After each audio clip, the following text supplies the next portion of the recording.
2 times minimum weight world champion Melvin Jerusalem, sumagot na sa hamon ni kanto-kanto fighter boy Bagsik Anya. Gusto nyo ng content? Paabutin nyo 100k followers ko. Papalagan ko tong boy Bagsik nito. So mga gustong makita ang sparring ng dalawa kailangan, follow nyo si Melvin Jerusalem. Para pag umabot ng 100k, baka makikipag-sparring kay boy Bagsik. Matindi din mangha-hype itong kanto-kanto fighter. Siguro kung naging babae itong si boy Bagsik, baka puro kalandian ng mga content nito. Sa ikaw lang lalaban sa akin? Salin mo na kuya mo. Natatawa ako sa'yo, boy. Yung pagmumukha. Ang liit mo lang sa akin, men. Ito. Ito rin ba? Ayan. Sa mga idol ko na mula. Let's go na, let's go. Sa inyo, congrats. Sports lang. Gusto mo na sports? Sige. Sports lang, pero bugbugin kita. Ay, malalaman natin yan pag-uwi ko. Hintay ka, punta sa gym namin. Ma'am, okay na ba puntahin ko sa gym natin, ma'am?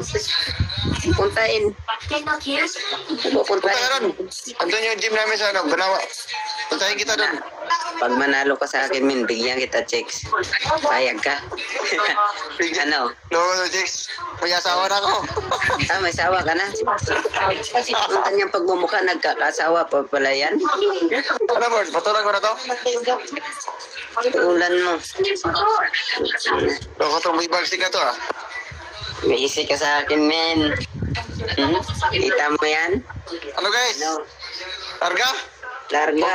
Kahit hindi naabot ng 100k, papatulang ko to pag-uwi ko to. Umuwi ka. Wala na, ma'am. Galit na ako, ma'am.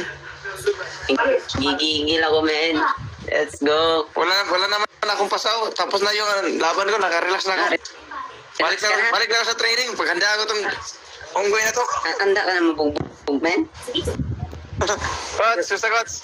Sure Okay ka? na yung manager namin. Oh, shout out pala sa ma'am. Ako sa Shout out ko na, ma'am. Shout out ko na, ma'am. Shout out. Ay, shout out! Mag-training ka muna! Yan, shout out Isali pala kita sa dito sa breaking down. Doon ka bagay. Breaking down sa Japan. 1 minute fighting. Oo, dito. MMA, doon ka sumali. Sige, ma'am. Pero kung ako sa'yo, ma'am, dahil ikaw manager, huwag mo ipalaban yan sa akin yung bata mo kasi mabugbog ko yan.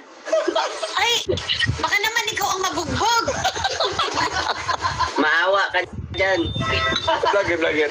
Oh, ganito na yung coach. Ay, Japanes. ayan. Alam mo mag-Japanes, oh. Ano? Shout out. Ano yun sa Japanese?